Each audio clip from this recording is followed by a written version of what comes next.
I've already taken the board out of the bag, took all the paper off, and as you can see, any glue that squirts up between the images will sometimes grab the paper. Don't worry about that, that sands right off. But now it's time to remove all the tape, and sometimes the downside of this masking tape is it leaves a little residue. But again, don't worry, once you sand it down a little lightly with a sander, usually that comes right off, and we'll get that off and it'll be really nice. So for now, start peeling off all that tape. Now that the last piece is off, you need to decide what shape your board is going to be. Instead of taking time to sand all this now, we may as well cut the shape out so we're not sanding things that aren't even going to be part of your board anyway. Now I've got 3 different patterns. I've got, very simple. This one has a little bump in the back. And the one I'm going to demonstrate is probably the most popular one. This one has the most lines in it, if you will. So I wanted to show you how this was cut out and how we did these little indents. Now you decide, is it going to go on this way, or are you going to flip it around, is it going to go on this way? It doesn't matter, of course. You just decide which one will be least impacting on the images that you put on.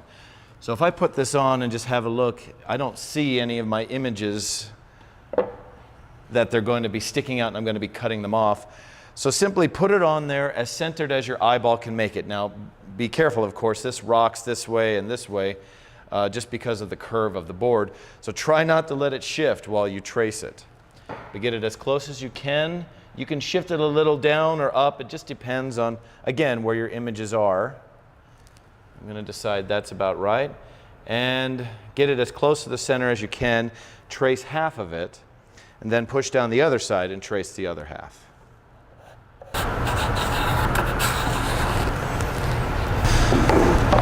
And now the next step is to cut it out. So it should go without saying that the closer you can cut to the line, the better.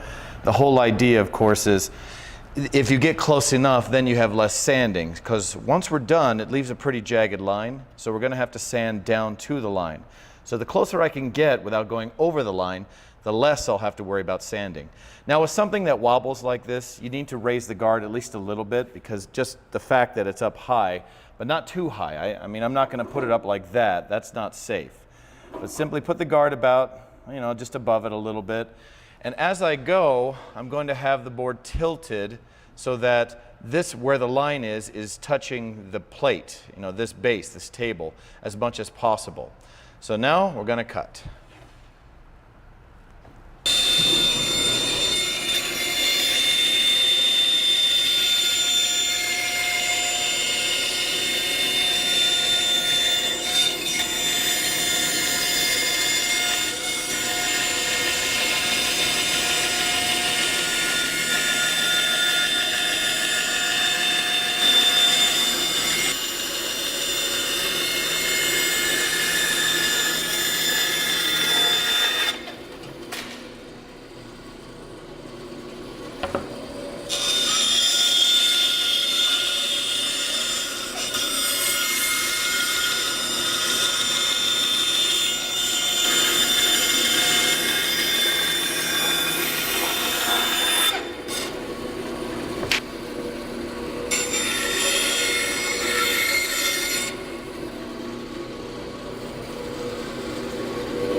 Now that you got the general body cut out, what we're going to do is I'm going to show you a couple of the sanders that'll save you a lot of time sanding this form out.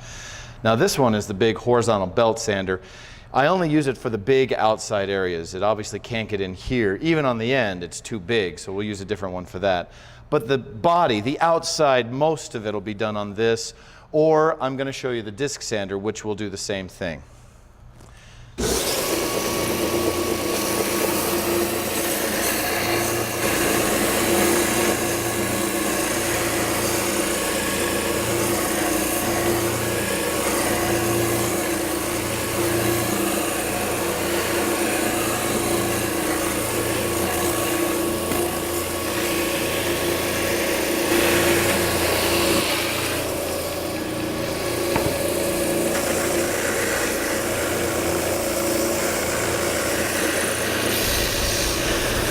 areas that I couldn't get on the wide belt sander, like for example, right in here and the tip wasn't very easy, I'm going to use the disc sander. Now I could also use the disc sander to do the entire body as well, but you got to have a fairly steady hand as you do it. I prefer the belt sander. It's a little bit easier to get the nice round that we want. So I'm just going to get in here with the disc sander, take off that tip, get on these edges, and then I'll use another sander to get inside here.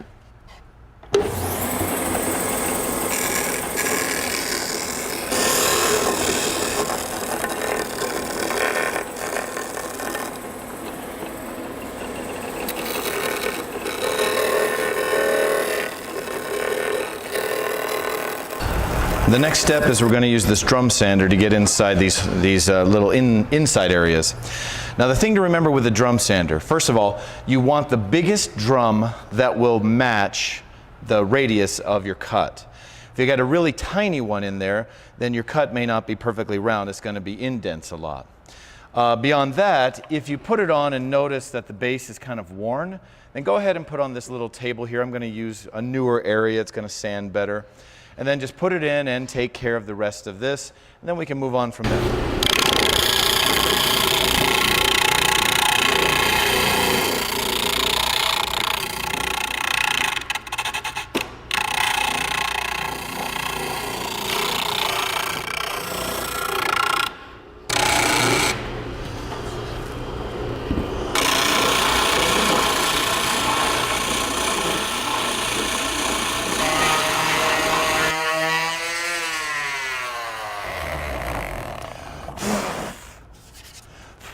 I've started sanding the board and a couple things that I'm doing. First of all, if you look close, you can see a lot of scorching. As the laser cut through the image, it left a lot of burns. Now right here you can see the difference after I'm done sanding. That scorching is gone. The lines are a lot easier to see, more defined. I'm also taking out some of that residue and the glue that was left when it was glued up and from the tape. But the thing you need to be careful of, this sander is flat. If I put it right in here and just start going, it's really only sanding here and right here because of the curve of the board. You need to be careful not to push down and just keep going. I'm constantly moving it around. I even have it tipped up slightly so I can get this curve matching the curve of the board, so I'm getting more of the sandpaper in. But I would not use the rough sandpaper. This is fine sandpaper. This is the 180 grit. So make sure that you don't use the really rough, because that'll just dig in even more and you may go through your thin veneer. So take your time, be gentle, and don't dig. Don't dig in and press.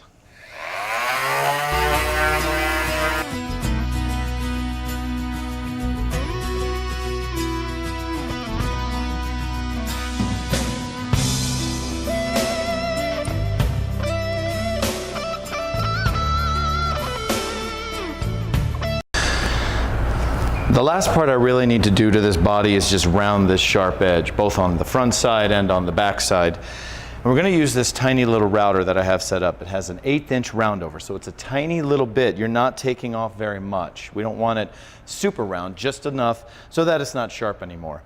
But the thing to remember, again, because it has this bow in it, this flat surface may not get all of it. Now it'll get out here fine, but as you come to the end of the board here, this curve will mean that it won't quite get everything it won't get it all.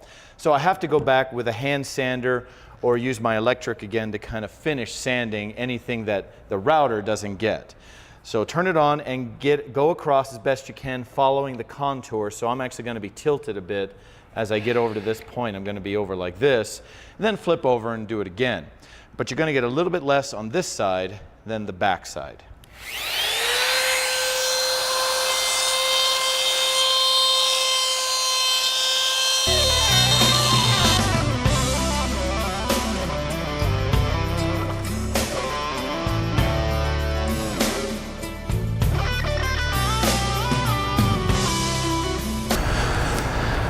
Now it's time to drill the holes for the wheels that you're going to put on, for your trucks and wheels. Now there's a couple ways to do this, but two basic ones. First of all, if you drill the holes before you lacquer, then we're just going to draw a line straight on your wood so that we can get everything lined up, and then we'll just sand it off later.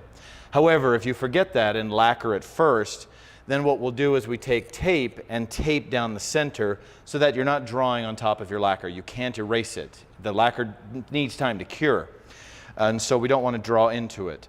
In this case, because I'm just going to sand it off, I can just put my mark straight on the wood and then lightly sand. So we take a pencil and mark the very tip. Okay, the very top of this is about right here. I'm doing this very lightly. Mark in the back, center, and then I just have this metal bar in the back that's long enough to draw a line. Now, problem is it rocks. It helps if you have somebody give you a hand, but I'll see if I can demonstrate doing this without it moving. That's why it's so hard, is because with a high center it wants to move. So I only need lines here and at the back, and it's moving a little. There we go. All right. So sometimes you push down at the front, get your mark, push down in the back, get your other mark. Let's try that again. And there's the back. The reason that we do this is because if this line is straight and I put my trucks and wheels, my trucks on here, aligning with the line I just drew, then the board won't curve to the left or right. It's going to be straight. It'll actually go straight. And that's one of the main things that we want to worry about, is make sure it's straight. Now, here's the template that I have. It even says, you know, line this up with a line right here and here. I'm lining it up. That allows me to see my line. I'm drilling 3/16 holes, one in each one, and it gives you the patterns. So it doesn't matter to me if your trucks are way in the front or way back. Generally, the wheels line up with these indents, but that's up to you. But make sure that you line up those holes. There's my line, right in the center, down the center line. And I'm going to move it forward a bit so my holes line up with that. And that's perfect. And then draw your circles. Do not drill through this into your board. Draw your holes, figure out where they are. We're going to punch them with a tool. And we want this down centered there. There's the line right there. Okay, and do the same thing right there and there. There they are. Next step is we're going to punch them with an awl and then drill them with a 3/16 drill bit.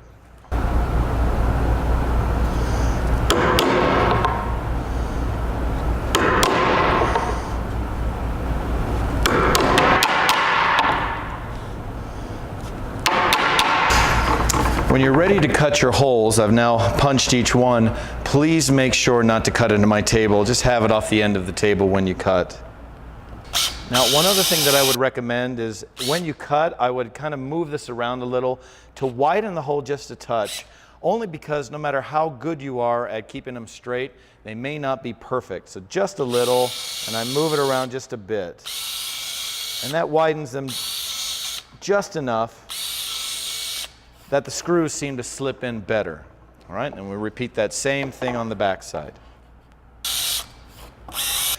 Now, because it did leave a lot of, I don't know, a little bit of tear out here, we want the head of the screw to go into the board. So we simply take out that bit and we put in what's called a countersink bit. It's a big, large bit that just comes to a point. And go in, and you know, notice I'm going pretty slow. So the head is roughly a 1/2 inch in diameter all the way across. Roughly, your best guess. But if you push too hard and just ram through, it's going to go a lot deeper than you want.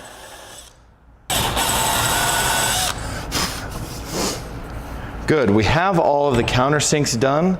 Now all we need to do is, on the back you're going to have some tear out. You can see this whole piece came out. Get it sanded. This will all be covered with a plate, so don't worry about that. But we still need to sand off this line, and then we're ready to lacquer it. Now we're going to put on lacquer. Now I turned off the collector, the vacuum system, just so you can hear what I'm saying. If you're familiar with a lacquer gun, that's fine, but if not, I'm usually the one that lacquers it. You want to go in nice, long strokes to make it even. And always do the back first. Make sure to do the back side first so that it's sitting on the back. Those prongs are on the back side as you continue. Now I'm going to do the edge.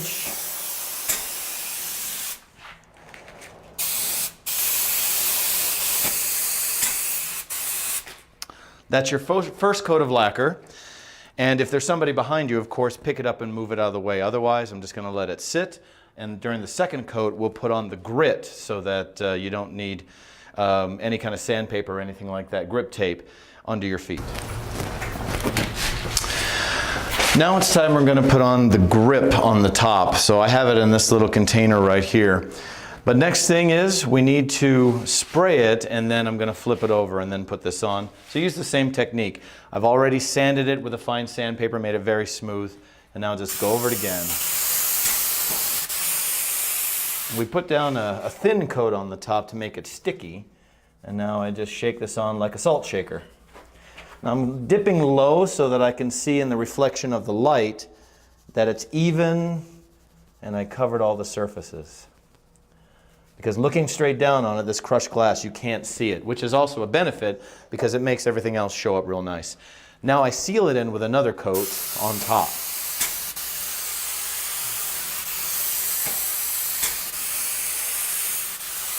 So the lacquer on top is very thick, and it's going to take a little longer to cure, to dry.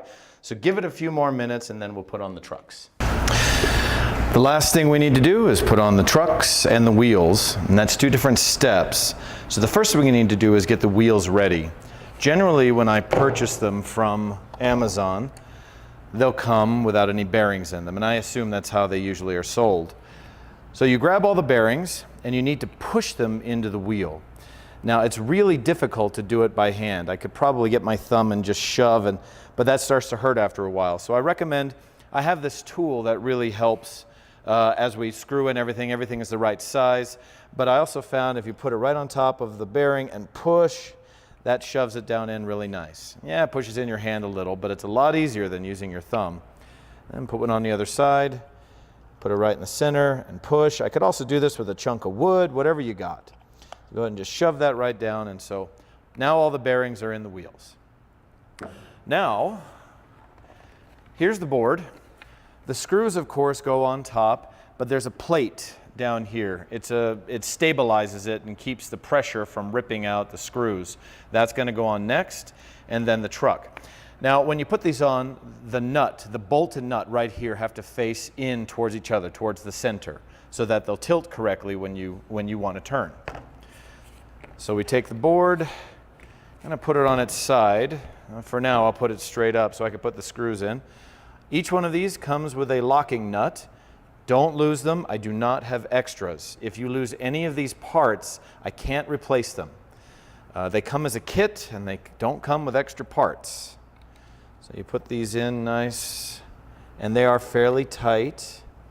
Then you just use your drill and go ahead and just drive them in. And while they're not actually grabbing the wood very much, it's just easier to use a drill. All right, now they're all through. Now supposedly, because we took the drill and moved it around, these should be able to shift just a touch. And hopefully if we did it right, that should fit right on. If it's a little tight, I can kind of move these around a hair and get those on. So that's nice and tight. I actually like that. Now we take the other truck, which is right here, nut facing in, and go ahead and put that on. Good. That fits right on as well.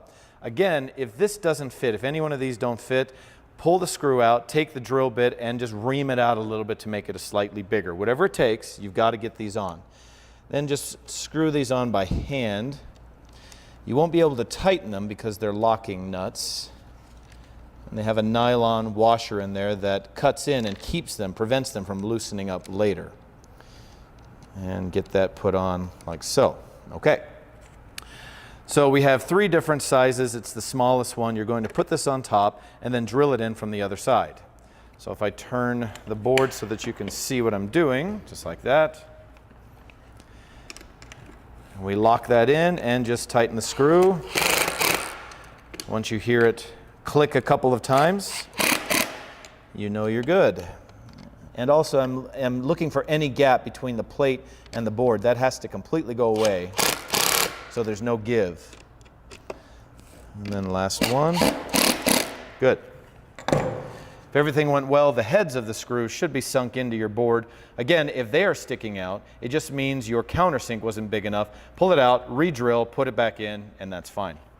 Last step, So we're going to put on the wheels.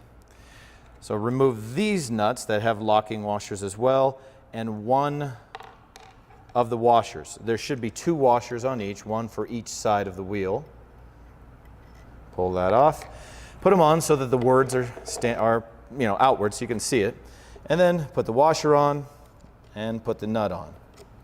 I like to screw them on immediately because I don't like the loose nuts rolling around and hitting the floor and disappearing. They're black, they're hard to see. All right, so now we use the medium-sized tip. Just move this up a little bit. You just start turning and getting it tighter. Now what we're going to do here is tighten this until the wheel does not turn.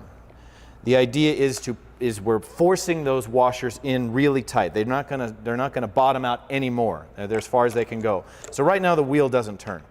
Now I loosen it until the wheel turns like I want. There. Once I pull it and it continues to run, I'm happy. Flip it around, do it again. And you, of course, are welcome to have it as tight or as loose as you want. This is your board, and you decide. Tighten up the nut until I feel it tight. You don't want to crank on it, but nice and snug. The wheel doesn't move, and now I loosen it up until I'm happy, maybe a little bit more. There we go, and that's good.